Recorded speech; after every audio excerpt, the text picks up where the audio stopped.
Break के बाद एक बार फिर आप सभी का बहुत स्वागत है। जाग उठा भारत आप देख रहे हैं। बड़ी खबर इस वक्त सामने आ रही है अयोध्या से।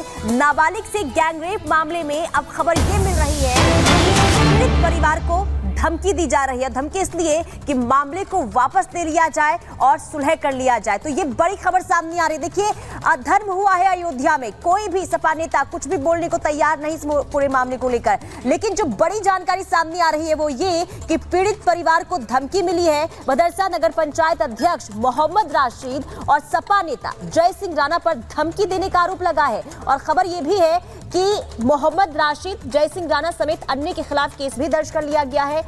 तो पीड़ित परिवार को सुलह करने की ये धमकी बार बार मिल रही है। तो लगातार देखिए ये पूरा मामला जिसका जो शोर है पूरे उत्तर प्रदेश में सुनाई दे रहा है। लेकिन अखिलेश यादव अब तक इस पूरे मामले को लेकर सामने नहीं आए। लेकिन बड़ी जानकारी ये कि अब पीड़ित परिवार को ही धमकी दी जा रही है कि इस पूरे मामले को लेकर सुलह कर लिया जाए। और इसी खबर पर हमारी सहयोगी प्रगति हमारे साथ अयोध्या से जुड़ गई हैं। प्रगति, इस पूरे मामले पर योगी सरकार एकदम अलर्ट मोड पर है। योगी आदित्यनाथ ने पीड़ित परिवार को आश्वासन दिया है कि बुलडोजर चलेगा इनकी अवैध संपत्तियों पर। लेकिन कौन है वो सपा नेता जो पीड़ित परिवार को लगातार डरा रहे हैं, धमका रहे हैं?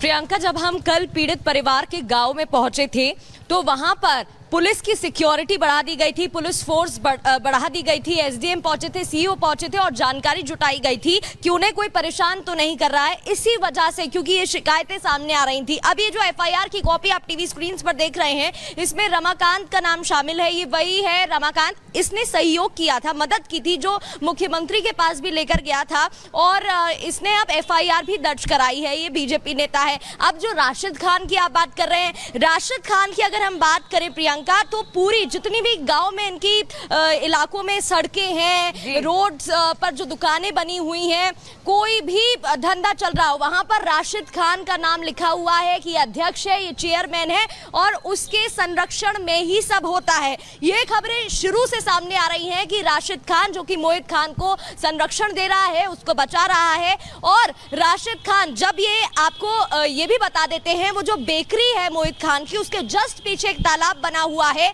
जो जमीन एक दलित पीड़ित परिवार की है, जिसको हत्याया है राशिद खान ने। उधर भी वो दबाव बनाया हुआ है, उधर भी वो परेशान कर रहा है। और इतना सब कुछ होने के बाद भी वो अपनी हरकतों से बाज नहीं आ रहा है। सोचिए, इतना सब हो गया, पुलिस की टीम पहुंची, मुख्यमंत्री मिले हैं पीड़ित की मां से, आश्वासन दे दिया है, उसके बावजूद इनकी तरफ से धमकाया जा रहा है। अस्पताल में जहां पीड़िता भर्ती है, उसका इलाज चल रहा है, वहां पर उसको प्रॉपर ट्रीटमेंट देने की कोशिश हो रही है। वहां पर ये राशिद खान पहुंचता है अपने साथियों के साथ और वहां पर धमकी देता है।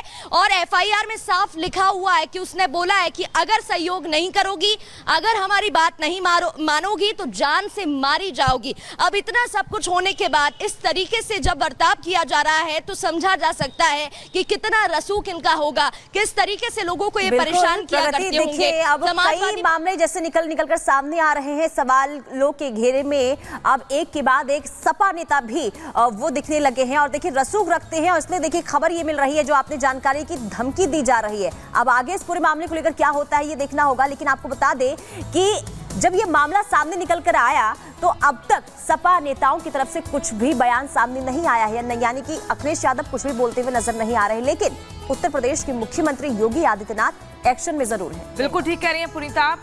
योगी सरकार एक्शन में है। पीड़ित परिवार से मुलाकात की, उनको आश्वासन दिया कि इस आरोपी की जितनी भी अवैध संपत्ति है उस पर बुलडोजर चलेगा, बुलडोजर के तहत कार्रवाई होगी। और कोई भी इस तरीके से अगर किसी बच्ची को, बहन को, बेटी को परेशान करेगा तो योगी जी बख्शेंगे नहीं। पूरी खबर इस रिपोर्ट में देखिए। फॉर्च्यूनर से कुचलकर मौत और उसके बाद वो युवक डरकर गाड़ी मौके पर छोड़कर भागने की फिराक में रहता है। लेकिन आसपास के लोग पुनीता उसको पकड़ लेते हैं और फिर पुलिस के हवाले कर देते हैं। बिल्कुल, देखिए लगातार ऐसे हादसों की तस्वीरें सामने आती है, लेकिन इसके बावजूद भी स्थिति जो है सुधरती हुई नजर नहीं आ रही है। एक बार फिर देखिए महाराष्ट्र के पालघर से एक खबर सामने आई है, जहां आपको बता दें कि 45 साल की महिला प्रोफेसर की मौत हो गई है। और मौत इसलिए क्योंकि तेज रफ्तार फॉर्च्यूनर जिसने कुचलकर मौत के घाट उतार दिया है। 25 साल के युवक ने टक्कर मारी थी और वाहन छोड़कर आरोपी युवक जो है फिलहाल भागने में कोशिश। और फिलहाल जो है पुलिस इस पूरे मामले को लेकर केस जो है दर्ज कर चुकी है, जांच कर रही है।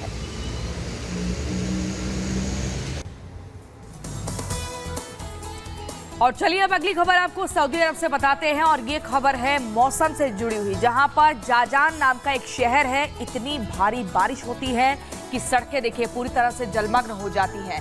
यहाँ पर ये सऊदी अरब का जाजान इलाका है और इस शहर में आप देखिए बारिश ने कैसे कहर बरपाया है।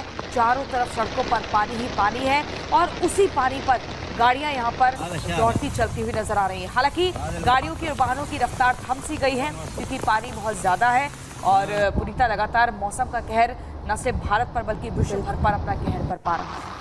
बिल्कुल, ना सिर्फ भारत में बल्कि पूरी दुनिया भर में इस वक्त जो है तबाही नजर आ रहा है, क्योंकि देखिए ये तस्वीर जो है वो सऊदी अरब से निकलकर सामने आई है, जहां जाजान शहर में सड़कें जो है किस तरीके से यहाँ पर तालाब में तब्दील है, आप खुद देखिए। और गाड़ियों की जो रफ्तार है वो धीमी हो गई है क्योंकि बारिश और बाढ़ का जो कहर है वो इस वक्त हर ओर दिखाई दे रहा है। सऊदी अरब में भी हाल जो है काफ़ी बेहाल नज़र आ रहा है। सड़कें जो है दरिया में तब्दील हो चुकी है और गाड़ियों की रफ्तार धीमी हो गई है और लोगों का जनजीवन जो है इस पर भी इसका असर देखने को मिल रहा है, क्योंकि लोग जो है वो खुद को घरों में कैद करने को मजबूर है, लेकिन अगर घर से बाहर निकलते हैं तो उन्हें इस मुसीबत का सामना भी करना पड़ता है।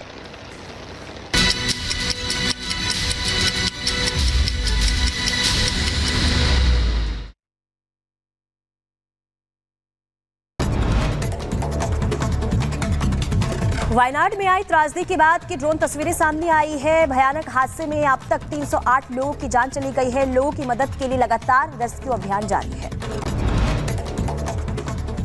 हिमाचल के रामपुर में लैंडस्लाइड की बात की तस्वीरें सामने आई हैं। भूस्खलन के चलते सड़क टूटी है, मरम्मत का काम जारी है।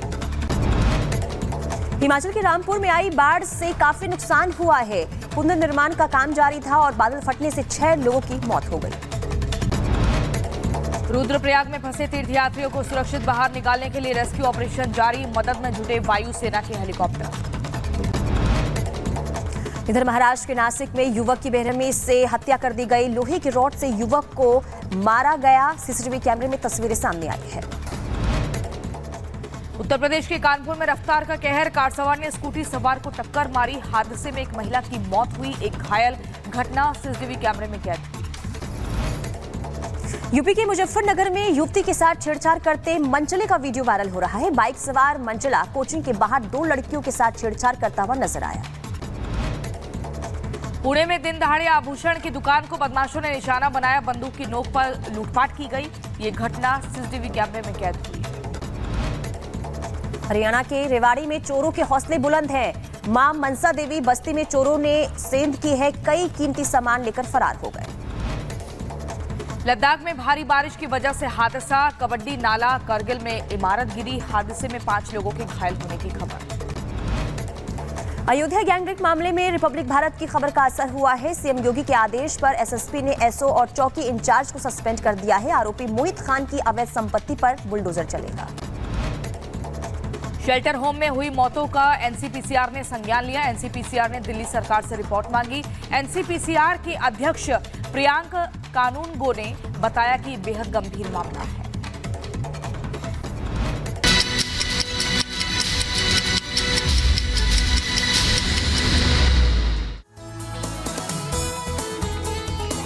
तो 2 मिनट भारत में हमने आपको तमाम बड़ी खबरें दिखाई, लेकिन अब वक्त हो चला है जाग उठा भारत को यहीं पर विराम देने का, लेकिन खबरों का सिलसिला आगे भी जारी रहे। तो कहीं मत जाइए, फौरन लौट रहे हैं। आप देखते रहिए रिपब्लिक भारत।